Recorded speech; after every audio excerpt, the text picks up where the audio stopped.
chụp xem à dạ đó đây ai chơi đang chơi chở na chơi chật được lên na lục ơi lôนี่แหละน้องพูนหมดเลยกับตะกะไหลกับตะพากนึงกดchơi chật na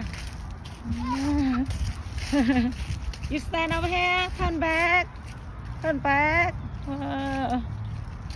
yeah มาแน่ pumpkin this is pumpkin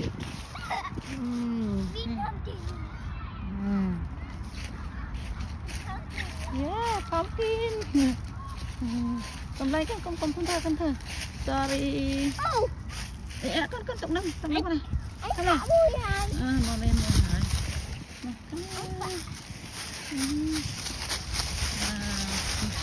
đi lên nó không đua lo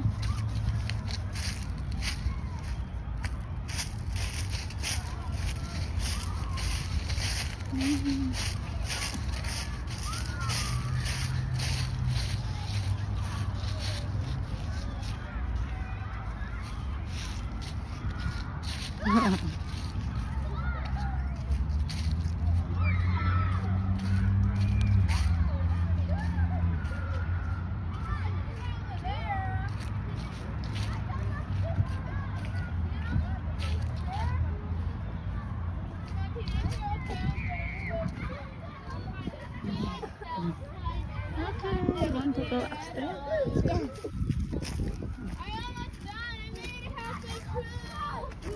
Go here.